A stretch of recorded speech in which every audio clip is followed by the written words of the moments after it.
Bismillahirrahmanirrahim. Assalamualaikum warahmatullahi wabarakatuh. Apa kabar teman-teman semuanya? Sehat? Alhamdulillah.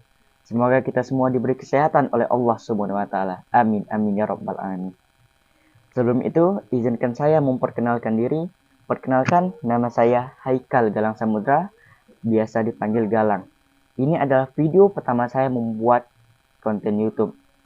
Di channel saya akan membuat konten tentang berdakwah. Mungkin teman-teman semua bertanya-tanya, why? Kenapa? Baik, saya akan cerita sedikit mengenai itu. Jadi, sebenarnya itu saya ingin menjadi seorang gamer. Tetapi, suatu hari, lebih tepatnya suatu malam, saya bermimpi didatangi oleh seorang laki-laki tua dan dia bilang begini. Nak, sebarkanlah sesuatu yang bermanfaat kepada orang lain. Kamu mengerti? Boom. Dan setelah saya terbangun, saya masih kepikiran tentang perkataan orang tua tersebut.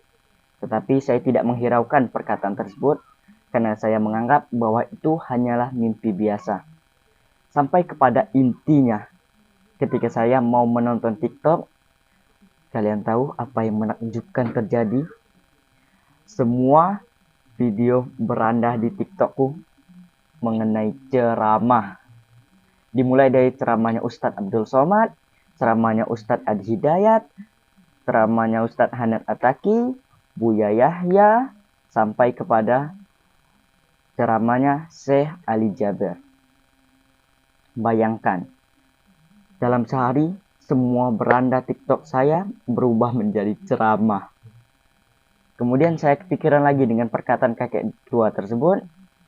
Setelah saya pikir-pikir, akhirnya saya memutuskan untuk membuat konten tentang berdakwah. Karena saya ingin menyebarkan atau membagikan ilmu-ilmu yang saya pelajari ke teman-teman agar bisa lebih bermanfaat. Dan alasan saya ingin membuat konten YouTube itu karena saya ingin membantu kedua orang tua saya. Jadi saya mohon bantuan dan dukungan dari teman-teman semua. Terima kasih. Islam merupakan agama yang senantiasa memperhatikan dalam berbagai aspek kehidupan, termasuk aspek kebersihan. Kebersihan memiliki kedudukan yang penting dalam ajaran Islam. Tidak heran jika kebersihan merupakan sebagian daripada keimanan. Kebersihan menjadi syarat ketika seseorang akan melakukan ibadah kepada Allah Subhanahu wa taala. Selain itu, kebersihan juga menjadi dasar kesempurnaan ibadah seseorang. Seseorang yang ingin melakukan ibadah harus bersih dari hadas dan najis. Jika seseorang beribadah dalam keadaan berhadas atau bernajis, maka ibadah yang dikerjakan tidak akan diterima oleh Allah Subhanahu wa taala. Biarpun kalian sholat sehusu-husunya, tetapi kalian masih belum suci, maka sholat kalian tidak akan diterima oleh Allah Subhanahu wa taala. Jadi, materi kali ini sangat penting untuk kita bahas. Baiklah, materi kita pada hari ini yaitu taharah. Sebelum itu, ada yang tahu taharah? What is taharah? Baik, jika ada yang belum tahu, simak video ini baik-baik, oke? Taharah berasal dari bahasa Arab, yaitu at-toharatu, atau yang biasa kita sebut dengan an-nazafatu, yang artinya bersih, kebersihan, bersuci. Ya, menurut syariat Islam, taharah adalah suatu kegiatan bersuci dari hadas dan najis, sehingga seseorang diperbolehkan untuk melakukan ibadah yang dituntut harus dalam keadaan suci, seperti sholat dan tawaf. Kegiatan bersuci dari hadas bisa dilakukan dengan wudhu, mandi, dan tayamum. Adapun bersuci dari najis meliputi badan, pakaian, dan tempat. Tujuan taharah adalah untuk menghilangkan hadas dan najis sehingga ibadah yang kita kerjakan diterima oleh Allah Subhanahu wa taala. Allah berfirman, Bismillahirrahmanirrahim, wa thiyabaka fatahhir wa rujza fahjur.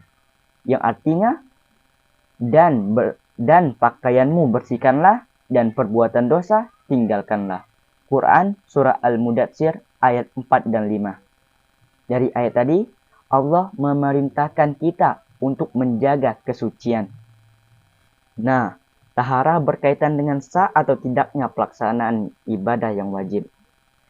Hal ini menunjukkan betapa Islam sangat mementingkan kebersihan pribadi umatnya. Bagi seorang muslim yang hendak mengerjakan sholat, harus bersuci terlebih dahulu, baik bersuci dari hadas maupun najis. Karena bersuci merupakan syarat sah untuk melaksanakan sholat. Adapun bersuci dibedakan menjadi dua, yaitu bersuci batiniah dan lahiriah. Yang pertama, tahara maknawiyah. Tahara maknawiyah adalah tahara hati, yaitu mensucikan hati dari segala sesuatu yang berbau syirik dan maksiat. Caranya dengan bertauhid dan beramal saleh. Seorang muslim wajib hukumnya untuk membersihkan hati dari segala perbuatan syirik dan maksiat, seperti iri, dengki, dendam, sombong, dan lain-lain. Yang kedua, tahara hissiyah. Tahara hissiyah adalah tahara badan, yaitu mensucikan diri dari hadas dan najis.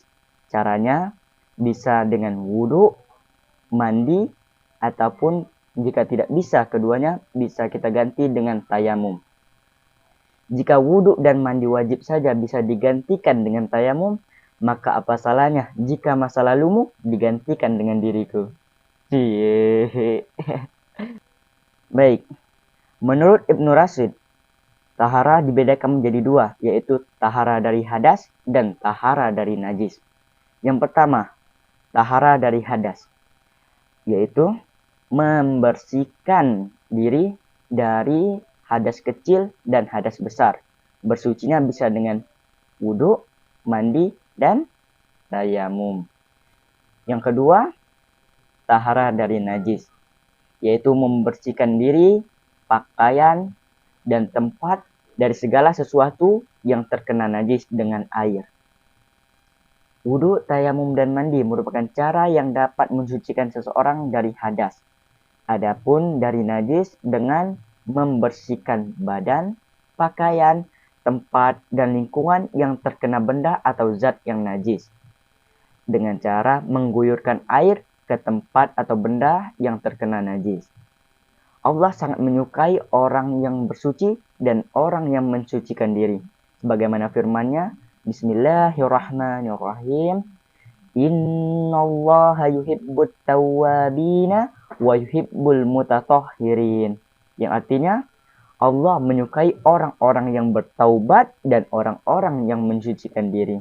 Quran Surah Al-Baqarah ayat 222. Teman-teman, saya ada satu quotes yang bagus untuk kalian semua. Dunia itu ibaratkan bayangan. Jika kamu mengejar atau menangkapnya, maka dia akan lari. Tetapi jika kamu membelakanginya, maka niscaya dia tidak punya pilihan selain mengikutimu. Itu saja yang bisa saya sampaikan tentang materi kita hari ini, yaitu tahara. Jika ada yang masih bingung atau tidak mengerti, silakan komen di bawah. Dan untuk video selanjutnya tentang materi apa, maka silakan kalian komen. Oke? Terima kasih banyak buat teman-teman yang sudah menonton video ini. Semoga bermanfaat. Saya akhiri. Wassalamualaikum warahmatullahi wabarakatuh. See you the next video semuanya. Bye-bye.